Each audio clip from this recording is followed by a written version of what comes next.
Hello, I'm TAP-G. Y me llamo SurferClock. And welcome to What's the Attraction? Nuestro Our work is trabajo your es sus vacation. vacaciones.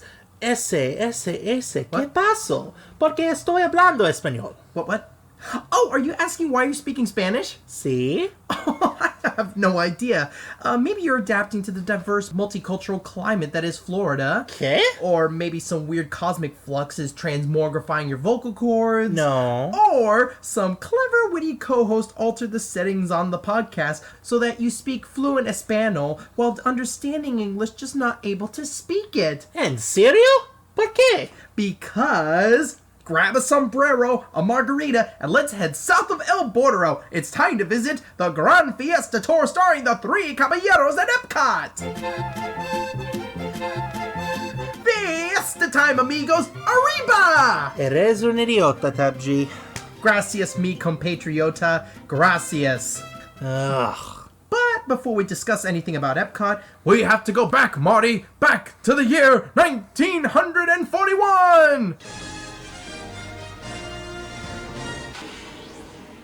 Alright, 1941. Roosevelt was president, Steve Rogers was but a scrawny lad from Brooklyn, and attacks on American soil was but an absurd farce. Hello, this is Walt Disney. Yeah, Disney, I'm a big government official, and we want you to go to that continent south of us. The one that's like America, but south. Why? Well, it turns out they like Hitler and Mussolini, and we can't have that on our hemisphere. What does that have to do with me? Go down there and make them like us. Well, gosh, I'm kind of going through a strike in my studio at the moment, and I'm not great at shaking hands. Why don't you make some superhero soldier who's American and make him do that? That'd be effective. Don't be funny, Mr. Disney. We're the government. We don't do that sort of thing. Now, can we count on you or not? Well, I don't know. How about you go down there and make movies about them? Sold! Splendid. Your taxpayer-funded plane will be on the LAX runway tomorrow. Who told him about the super soldier serum? I did, sir. I dropped the ball. Sorry. Sorry, Frank. We're gonna have to marginalize you. Ah, nuts! And thus Walt Disney and a small crew of artists flew down south of the equator and spent several weeks touring different Latin American countries: Argentina, Chile, Colombia, Brazil, and Mexico. As a result, the US government got South America's support. Walt made Saludos Amigos in 1943 and the Three Caballeros in 1945, and South America won free admission to Walt Disney World forever. Then, in 1982... ¿Qué? Oh no! Some debonair and slightly vindictive co-host must have found a way to fix the language setting on the podcast and must have accidentally reconfigured your speech settings. Oops. Oh, la broma es sobre ti. Me llamo El Zorro. Con permiso. So that happened. Anyway, in 1982, Epcot opened and was full of rides that were heavy on the educational side and painfully frugal on the entertainment. Despite there being 11 World Showcase pavilions then, and 13 pavilions now, there's only ever been 4 shows and 2 rides in the back half of Epcot. Heck, until 1988, there was only 1 ride in World Showcase until Maelstrom showed up, and that ride was... Rio Del Tiempo. Or the River of Time. Nothing bad about it per se, it was just kind of dull and lifeless. And it was that way for almost 25 years. The ride shut down in 2007 and received a facelift, a synergetic upgrade by imbuing a Mexican rooster, a Brazilian parrot, and an American duck. And in 2008, the Gran Fiesta tour starring the Three Caballeros opened to a lukewarm reception. Compare that to Maelstrom's closure and reveal of Frozen coming to World Showcase. No más Frozen! No más Frozen! So, to recap, when animated characters come to Epcot to promote Frozen... Kill the beast! Kill the beast! And when animated characters come to Epcot to promote the Three Caballeros... Consistency? What's that? Ay caramba! The ride entrance is cozily tucked away by the patio of the San Angel Inn restaurant, where you board the bateaus.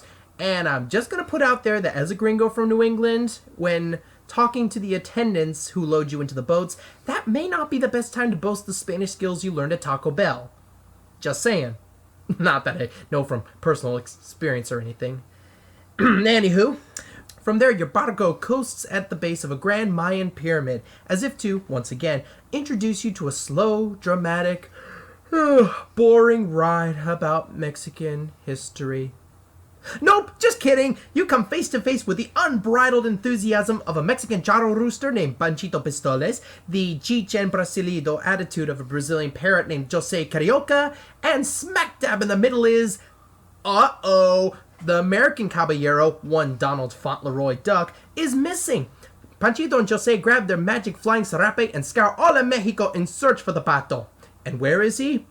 Playing turista in Mexico, visiting all the country's most scenic spots. But of course, Donald being Donald, his luck doesn't always hold out, and his vacation goes awry in numerous hilarious ways, as if straight out of a 1940s Donald Duck cartoon.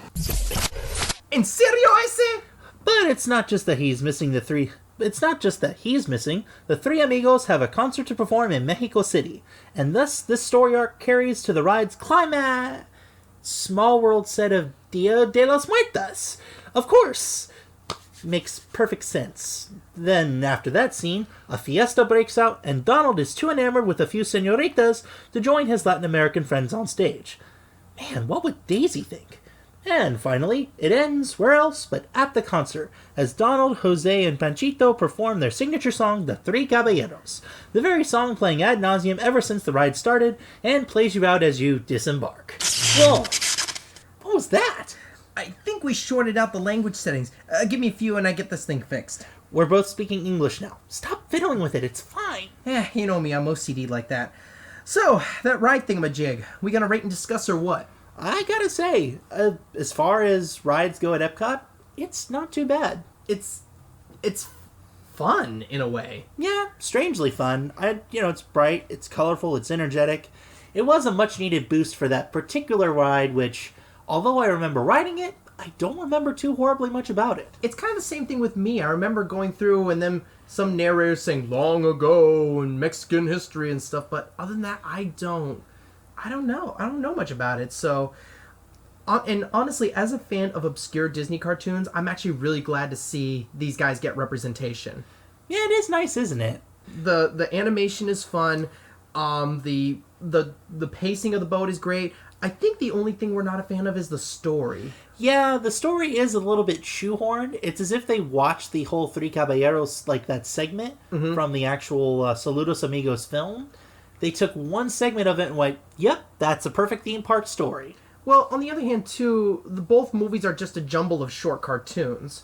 So they just kind of had to make do with what they had. And what better way to showcase the Mexican countryside, than go out looking for Donald. So that works. I just think it's weird that they kept the Dia de los Muertos scene just right in the middle without changing anything. It really disrupts the storyline. I mean, they do have the little piñatas of Donald, but... Yeah, but that's really about it. I love the song The Three Caballeros ever since I watched the movie for the first time. And here's the other thing, too. I mean, when people started getting upset that Frozen was coming to replace Maelstrom at Epcot, they started saying, oh, adding Disney cartoons is going to take it away. Well, you know what? No one complained when The Three Caballeros was added to Epcot. Not a single person. In fact, nobody really said much about it at all. Exactly. And when people start worrying, oh, it's going to take away the culture, it's not going to be Norway, it's going to be Arendelle. Well, look what happened to the Gran Fiesta Tour. We actually do get to see Mexican culture and scenes like in Acapulco and all that as you're going through the ride. And if Frozen does this, I will be very, very happy. Yeah, I suppose. But it's also a very kind of whitewashed kind of way of showing Mexico off. Yeah, gotta say. It shows very touristy spots and shows just the the nicest spots of Mexico, but it's Disney. What do you expect them to do? Well, I almost expected them to put up a little Disney Vacation Club logo right up in the corner. Just something to think about. It could be worse. It could be narrated by Tito from Oliver and Company or something. Oh, no. Oh, don't give them ideas. Like I said, it could be worse. Oh, it could have had a Beverly Hills Chihuahua tie-in. Oh, man. All in all, though, this is one of my favorite stops in all of Epcot. I mean, it's kind of like Journey into Imagination, where it's fun for a few minutes when you get off, but this one is actually fun. Yeah. I have a lot of fun. I love the energy. I love the talent, the song. So much about it. I have to give this a 4 out of 5. Yeah, I've got to say the one thing that really got added to this from the El Rio de Tiempo, you can rewrite it. Yeah. Oh, yeah. That's a huge thing for Disney. They've been trying to work on the rewritability for rides. This is a good way to start.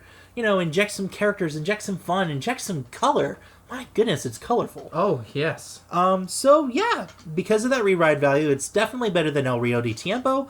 I'm going to go ahead and give it a 3.5 out of 5.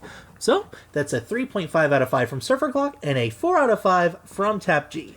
And when all's said and done, the Gran Fiesta Tour is accessible to those in wheelchairs, so those in scooters will have to transfer to one. The ride also does handheld captioning and audio description. Alright, let's see if this thing works now. No, TAP-G! ¿Está funcionando? Ah, Dios mío! The ride rarely ever has much of a wait. It's lively and cartoony for kids, and it's a nice break from the heat.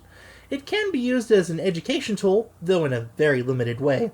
It's ultimately harmless and definitely made for nostalgic fans or Disney animation fans. Okie dokie, I think I got it fixed. Great. Now can you please leave well enough alone? Negatory! Test run! ¿Eso era realmente necesario? Espere, este no es español. No. Agora eu acho que nós estamos falando português. Português? Sim, português Brazilian. Seu idiota! Meu nome é TAP-G. E eu vou matar você. Obrigado por ouvir What's the Attraction, onde o nosso trabalho é a sua férias. Adiós! TAP-G!